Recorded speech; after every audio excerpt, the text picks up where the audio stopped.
Subidas de los precios de la luz, subida de la inflación, cambio en el sistema de las pensiones públicas, cambio también en los planes de pensiones, subidas y bajadas del Bitcoin.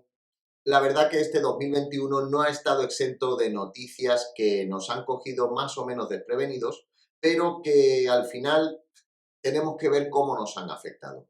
Y precisamente en este vídeo lo que quiero hacer es un resumen de las noticias económicas y financieras más importantes de 2021 para hacer un planteamiento de cómo ha ido el año y después de todo lo que ha ido pasando, saber dónde estamos y dónde podremos estar en 2022. Soy Alex Caballero, planificador financiero de Finanfox, y te invito a quedarte en este vídeo para hacer ese recuerdo, ese resumen, ese viaje por el tiempo desde enero de 2021 hasta diciembre y ver cómo hemos ido evolucionando y qué cosas son las que más hemos destacado a nivel económico. Así que sin más dilación, empezamos.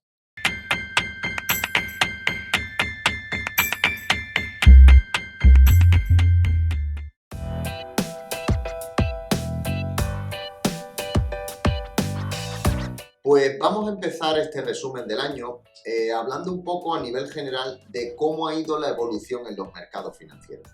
Normalmente cuando hay un año malo, y el 2020 en su gran mayoría, excepto la última parte del año, fue un año malísimo a nivel de mercado y rentabilidad, normalmente, como decía, cuando pasa esto, al año siguiente los buenos productos financieros, los buenos fondos de inversión suelen hacer un efecto rebote, es decir, que intentan cambiar lo que haga falta para volver otra vez a la senda de la buena rentabilidad. Y en este año, desde principio de año, se preveía que podíamos estar ante un año de rebote. De hecho, hemos tenido muchos productos financieros con los que solemos trabajar que están por encima de los 2 dígitos de rentabilidad, más de un 10% en este año 2021. Pero es que de hecho muchos de estos productos en 2020 terminaron en positivo y de hecho algunos de ellos muy positivos, con más de un 20, un 25% de rentabilidad en 2020. ¿Esto por qué se ha producido? Pues entre otros motivos, los principales son que a nivel mundial poco a poco hemos ido aumentando el porcentaje total de la población que está vacunada. También eso ha hecho que las restricciones en cada una de las olas, después de cada ola de contagios, se hayan ido poco a poco suavizando y nos hayamos podido ir moviendo más, ir teniendo menos restricciones, y eso ha hecho que al final la actividad económica, el comercio, se haya ido poco a poco activando. Y entonces, como la crisis que tenemos actualmente ha sido provocada a nivel sanitario, lo que se produjo fue un corte de la actividad, con lo cual, conforme se ha ido poco a poco volviendo otra vez a la nueva normalidad, pues hemos ido viendo cómo los mercados han ido recuperando su pulso y poco a poco recuperando más o menos, pero esa senda de rentabilidad positiva. Entonces, la verdad que este año se ha verificado, se ha comprobado que hemos ido de menos a más y estamos terminando el año con una rentabilidad más o menos positiva en la mayoría de mercados financieros.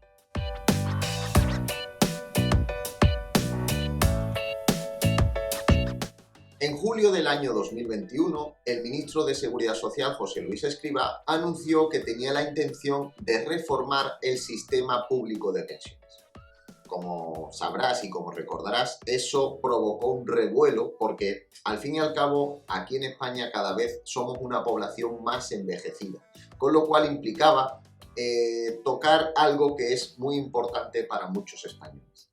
¿Qué pasa? Que sí es verdad que poco a poco se va a ir teniendo que modificar el sistema de pensiones, no por nada, ya he hablado de esto en otros vídeos que podrás encontrar aquí, te los dejo, o aquí, ¿vale? En este canal. Ya he hablado de si es o no sostenible el sistema, y realmente con la cantidad de personas mayores que hay y la esperanza de vida tan alta que tenemos aquí en España, eso provoca que el sistema no sea sostenible, porque cada vez habemos menos personas trabajando para mantener a cada vez más pensionistas.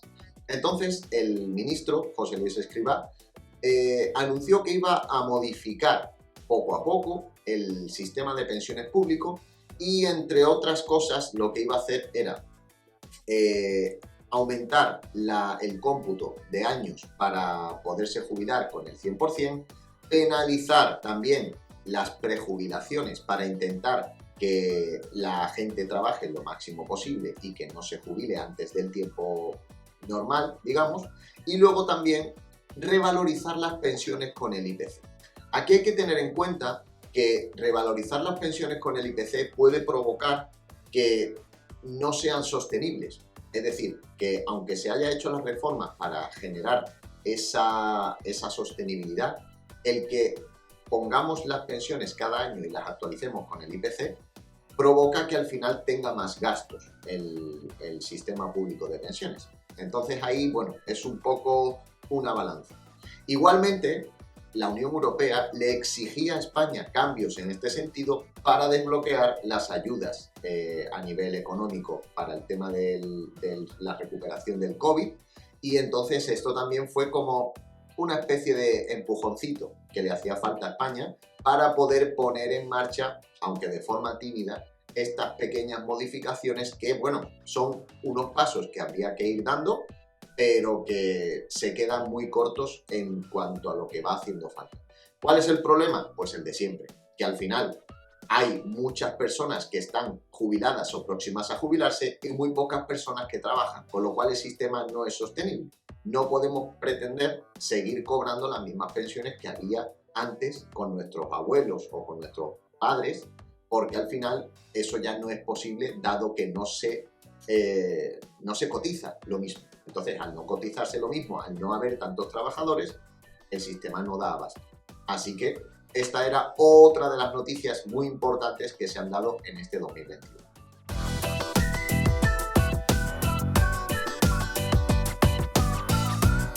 Este año 2021 hemos asistido a un nuevo récord en la firma de hipotecas desde 2010. Es decir, este año se han ido vendiendo, se ha reactivado otra vez, de forma muy alta, muy importante, el mercado inmobiliario. Eso también ha sido provocado porque en 2020 nos hemos visto encerrados en nuestras casas durante muchos meses, y eso ha hecho que muchas personas no estuvieran a gusto en su casa y han querido o cambiar o mejorar la casa que ya tenían. Entonces, esto se está viendo que ha provocado un aumento en las hipotecas.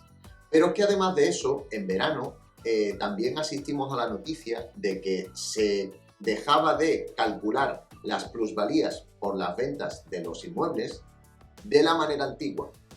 Y eso provocó un colapso que hizo que el gobierno tuviera que cambiar de buenas a primeras y legislar sobre la marcha una nueva forma de calcular este impuesto, estas plusvalías, para evitar que los ayuntamientos, que son los que reciben ese dinero, se vieran con un agujero de ingresos muy grande. Entonces, hemos asistido a este cambio, que ahora se va a tener en cuenta el valor real del inmueble, no como antes, que era una estimación del valor que podría tener el inmueble en los siguientes años, si se hacía ahí un cálculo un poco raro que no era real.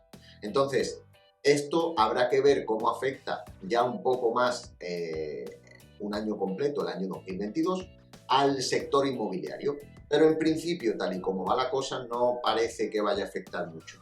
Lo que sí hay que tener en cuenta es que los precios de las casas, de los inmuebles, están subiendo bastante, y habrá que tenerlo controlado de cara al 2022, porque puede llegar a ser un problema en cuanto al tema del desfase de los sueldos con respecto al precio inmobiliario.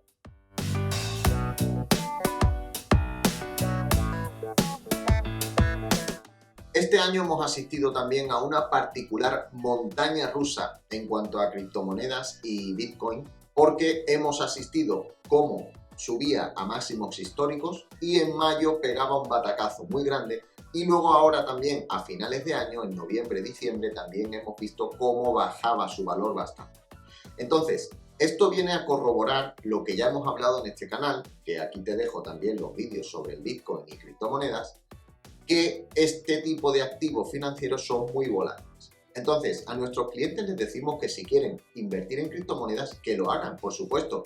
Hay que diversificar y también tener una parte de tu patrimonio ahí. Pero que esa parte sea tan pequeña que si la perdieras, porque se fuera a tomar viento, como quien dice, el tema de las criptomonedas, no supusiera un cambio en tu planificación, no dejaras de comer, para que nos entendamos. Entonces, ¿quieres invertir en criptomonedas? Sí, pero atente a la volatilidad y ten en cuenta que es un mercado todavía muy nuevo y que tampoco es plan de poner un gran capital ahí que pueda perderse de un día para otro. Igualmente también se ha aprobado la ley antifraude de Montero, del Ministerio de Hacienda, donde a partir del año que viene, y este año igualmente, ya se tiene que declarar las criptomonedas que tengamos en nuestro poder. Esto es interesante e importante porque implica ya fiscalizar este activo financiero, que hasta ahora era un poco de aquella manera. Entonces también tienes que tener en cuenta esto, porque si no declaras esas criptomonedas como cualquier otro activo financiero, podrías incurrir en un fraude fiscal, cosa que nadie quiere.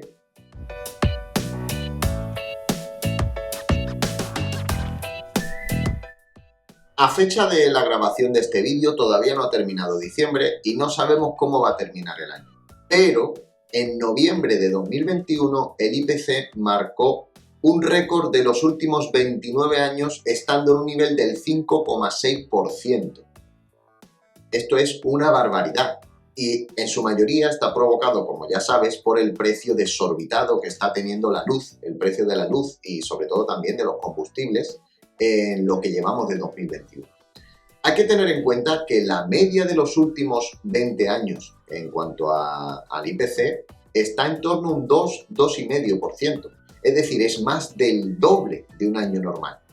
Esto, como ya sabrás, de todas maneras te dejo aquí el vídeo que ya tenemos sobre el IPC para que veas un poquito cómo te afecta, veas un poco más en profundidad.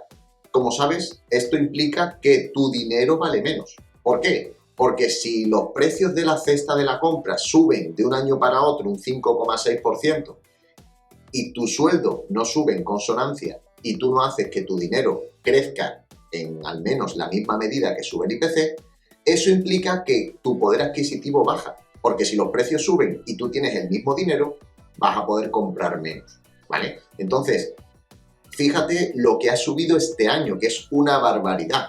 Habrá que ver cómo termina el año, pero vamos, tendrá que estar en torno al 5,6, 5,5, 6%, que es una barbaridad, como te digo, récord de los últimos 29 años.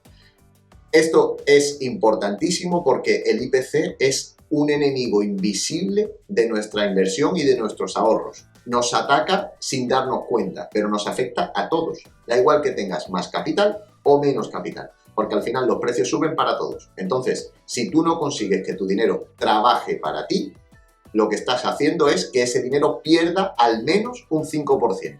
Si este año no has movido tu dinero, no has invertido, ese dinero tuyo que ya tenías en la cuenta corriente, en tu casa, en una hucha, ha perdido un 5% de valor sin que tú hagas nada. Con lo cual es primordial que podamos combatir el IPC haciendo una buena gestión de nuestro patrimonio.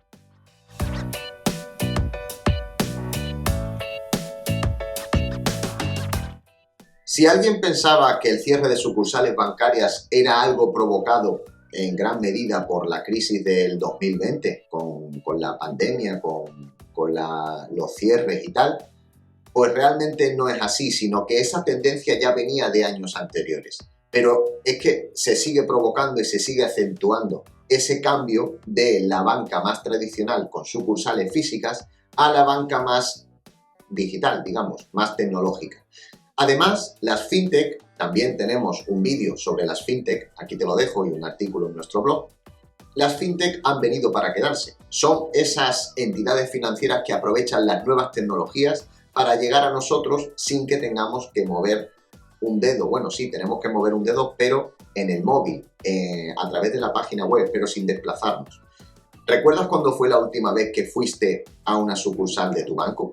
Seguramente fue para hacer un trámite que tenías que hacer obligatoriamente de forma física, pero si no, lo único que vas, si hace falta, es a sacar dinero del cajero y ya casi ni eso, porque con la tarjeta casi se paga ya en cualquier lado. Entonces, este año hemos seguido viendo un cierre de sucursales bancarias. De hecho, te lo voy a leer las noticias más importantes sobre este tema porque, por ejemplo, BBVA ha cerrado una de cada 4 oficinas, además de un ERE de 3.800 empleados. Aparte de eso, CaixaBank pretende cerrar 1.534 oficinas. Oficinas, no despidos de personas, sino oficinas, que supone el 27% de su red y un ERE de 8.291 empleados. 8.000 personas que se van a la calle. Aparte, el Santander también ha anunciado una reducción de su plantilla de 5.000 empleados. Y Unicaja pretende también despedir a 1.500 trabajadores e Ibercaja a 750. Todo esto hace que se prevea la desaparición de las sucursales bancarias en los próximos 5 años. Y dirás, bueno, pero entonces, ¿cómo voy a mi banco? Pues se quedará seguramente una sucursal por capital de provincia o por ciudad de más de X habitantes. Eso implica que las personas que vivan en núcleos de población más pequeños tendrán que desplazarse para hacer gestiones que de otra manera hacían de forma normal. Entonces, bueno, al fin y al cabo esto es un cambio de tendencia. Los bancos se han dado cuenta de que para mantener a flote su negocio tienen que quitar tantas sucursales porque eso es un coste fijo que hace que su negocio, entre comillas, no vaya bien. Porque sabemos que siempre sale la noticia típica de el BBVA ha ganado tantos miles de millones, el Santander, la Caixa, etc. Pero aún así, obviamente, ellos tienen que optimizar su negocio.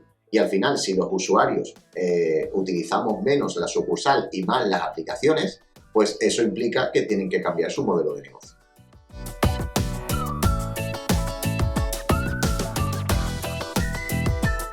Igualmente, este año hemos sabido que España tendrá que esperar, si todo va bien, hasta 2023 para recuperar el nivel del PIB, Producto Interior Bruto, que teníamos antes de la pandemia de COVID. Obviamente, como ya hemos dicho y ya te he comentado en este vídeo hace un tiempo, realmente la parada que se produjo en el 2020 de toda la actividad hizo que se parase todo, se dejara de producir y provocara un agujero en el PIB. Con lo cual, aunque hayamos salido en cuanto a tema de recuperación de actividad económica, parece que hemos empezado a recuperar un poco más o menos el ritmo, pero para recuperar el nivel tendrán que pasar 2 años, que se dice rápido. Pero es que además de eso hemos asistido a el aumento de la deuda pública de España por culpa del COVID a más de un 125% del PIB. Es decir, que si en un solo año nosotros todo lo que produjéramos lo destináramos a pagar la deuda, no podríamos pagarla entera. Es muy fácil o muy rápido de decir esto, pero muy grave, porque al fin y al cabo implica que nuestra deuda es mucho mayor de lo que producimos en un año. Y España es un país bastante grande y que exportamos mucho y que tenemos mucha actividad, pues ni con lo que se produce en un año podríamos pagar, mejor dicho, la deuda que tiene ahora mismo el país. Con lo cual, eso sí que va a tardar mucho más tiempo en poderse solventar y poderse ir pagando para que tengamos un nivel de deuda mucho más bajo del que tenemos a día de hoy. Y hasta aquí el resumen del año. Como has visto, ha pasado muchas cosas que era importante tener en cuenta porque muchas veces vamos sobre la marcha, vamos en el día a día y luego hacemos un resumen y nos damos cuenta de que efectivamente ha habido muchos cambios y muchas noticias importantes en este 2021. Es un año que termina, es un año que ha sido el segundo año de pandemia, pero dentro de poco empezamos un año nuevo, 2022.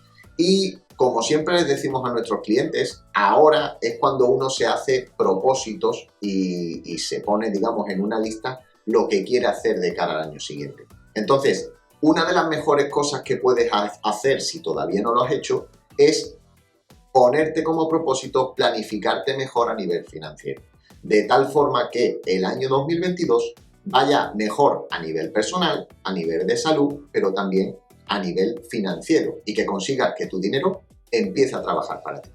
Si quieres que yo te ayude o cualquier persona de mi equipo te ayudemos a planificarte mejor de forma totalmente gratuita, debajo de este vídeo, como ya sabes, verás un enlace para reservar una reunión totalmente gratuita, como te decía, y que charlemos un ratito y veamos un poco qué cosas estás haciendo, con qué entidades y cómo te podemos ayudar de las más de 80 entidades entre bancos, aseguradoras, fintech con las que colaboramos.